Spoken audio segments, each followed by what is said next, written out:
था एक। रावण के जन्म की कथा पार्ट एक। जब श्री राम अयोध्या में राज्य करने लगे, तब एक दिन समस्त ऋषि मुनि श्री रघुनाथ जी का अभिनंदन करने के लिए अयोध्यापुरी में आए। श्री रामचंद्र जी ने उन सबका यथोचित सत्कार किया। वार्तालाप करते हुए अगस्त्य मुनि कहने लगे, युद्ध में आपने जो रावण का संहार किया, वह कोई बड़ी बात नहीं है, परंतु द्वंद्व युद्ध में लक्ष्मण के द्वारा इंद्रजित का वध सबसे अधिक आश्चर्य की बात है। यह मायावी राक्षस युद्ध में सब प्राणियों के लिए अवध्य था। उनकी बात सुनकर रामचंद्र जी को बड़ा आश्चर्य हुआ। वे बोले, मुनिवर, रावण और कुंभकर्ण भी तो महान पराक्रमी थे, फिर आप केवल इंद्रजित मेघनाद की ही इतनी प्रशंसा क्यों करते हैं? महोदर, प्रहस्त, विरूपाक्ष भी कम वीर न थे। इस पर अगस्त्य मुनि बोले, इस प्रश्न का उत्तर देने से पहले मैं तुम्हें रावण के जन्म, वर प्राप्ति आदि का विवरण सुनाता हूं। ब्रह्मा जी के पुलस्त्य नामक पुत्र हुए थे, जो उन्हीं के समान तेजस्वी और गुणवान थे। एक बार वे महगिरी पर तपस्या करने गए। वह स्थान अत्यंत रमणीक था, इसलिए ऋषियों, नागों, राजर्षियों आदि की कन्याएं वहां क्रीड़ा करने आ जाती थीं। इससे उनकी तपस्या में विघ्न पड़ता था। उन्होंने उन्हें वहां आने से मना किया।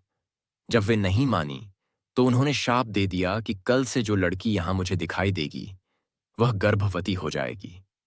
शेष सब कन्याओं ने तो वहां आना बंद कर दिया, परंतु राजर्षि तृणबिंदु की कन्या शाप की बात से अनजान होने के कारण उस आश्रम में आ गई और महर्षि की दृष्टि पड़ते ही गर्भवती हो गई। जब तृणबिंदु को यह बात मालूम हुई, तो उन्होंने अपने कन्या को पत्नी के रूप में महर्षि को अर्पित कर दिया। इस प्रकार विश्रवा का जन्म हुआ, जो अपने पिता के समान वेदविद और धर्मात्मा हुआ। महामुनि भरद्वाज ने अपनी कन्या का विवाह विश्रवा से कर दिया। उनके वैश्रवण नामक पुत्र हुआ। वह भी धर्मात्मा और विद्वान था। उसने भारी तपस्या करके ब्रह्मा जी को प्रसन्न किया और यम, इंद्र तथा वरुण के सदृश लोकपाल का पद पाया। फिर उसने त्रिकूट पर्वत पर बसी लंका को अपना निवास स्थान बनाया और राक्षसों पर राज्य करने लगा। श्री राम ने आश्चर्य से पूछा, तो क्या कुबेर और रावण से भी पहले लंका में मांसभक्षी राक्षस रहते थे? फिर उनका पूर्वज कौन था? यह सुनने के लिए मुझे कौतूहल हो रहा है। तब अगस्त्य जी बोले, पूर्व काल में ब्रह्मा जी ने अनेक जल जंतु बनाए और उनसे समुद्र के जल की रक्षा करने के लिए कहा। तब उन जंतुओं में से कुछ बोले कि हम इसका रक्षा का पाप है, रक्षा करेंगे, और कुछ ने कहा कि हम इसका यक्षण पायत पूजा करेंगे, सभी बातें को पूजा करेंगे। इस पर ब्रह्मा जी ने कहा कि जो रक्षण करेगा वह राक्षस कहलाएगा और जो यक्षण करेगा वह यक्ष कहलाएगा। इस प्रकार वे दो जातियों में बांट गए। राक्षसों में हेती और प्रहेती दो भाई थे।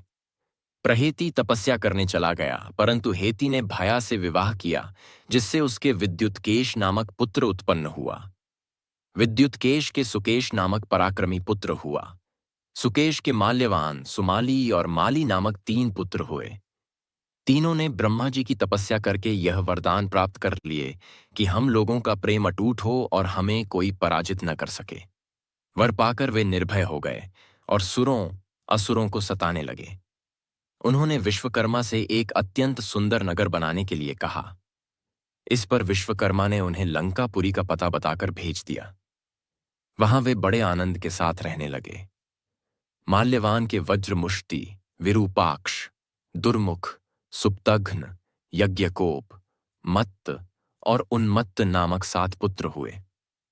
सुमाली के प्रहस्त्र, अकंपन, विकट, कालिकामुख, धूम्राक्ष, दंड, सुपार्श्व, संघनादि, प्रधस एवं भारकर्ण नाम के 10 पुत्र हुए। माली के अनल, अनिल, हर और संपाति नामक 4 पुत्र हुए। ये सब बलवान और दुष्ट प्रकृति होने के कारण ऋषि मुनियों को कष्ट दिया करते थे। उनके कष्टों से दुखी होकर ऋषि मुनिगण जब भगवान विष्णु की शरण में गए, तो उन्होंने आश्वासन दिया कि हे ऋषियों, मैं इन दुष्टों का अवश्य ही नाश करूंगा। जब राक्षसों को विष्णु के इस आश्वासन की सूचना मिली, तो वे सब मंत्रणा करके संगठित हो माली के सेनापतित्व में इंद्रलोक पर आक्रमण करने के लिए चल पड़े। समाचार पाकर भगवान विष्णु ने अपने अस्त्र शस्त्र संभाले और राक्षसों का संहार करने लगे। सेनापति माली सहित बहुत से राक्षस मारे गए और शेष लंका की ओर भाग गए।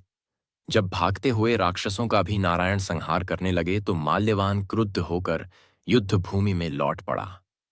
भगवान विष्णु के हाथों अंत में वह भी काल का ग्रास बना। शेष बचे हुए राक्षस सुमाली के नेतृत्व में लंका को त्याग कर पाताल में जा बसे और लंका पर कुबेर का राज्य स्थापित हुआ। अब मैं तुम्हें रावण के जन्म की कथा सुनाता हूं।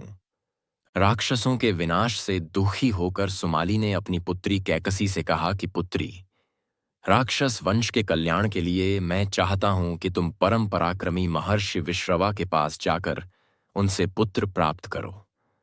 वही पुत्र हम राक्षसों की देवताओं से रक्षा कर सकता है।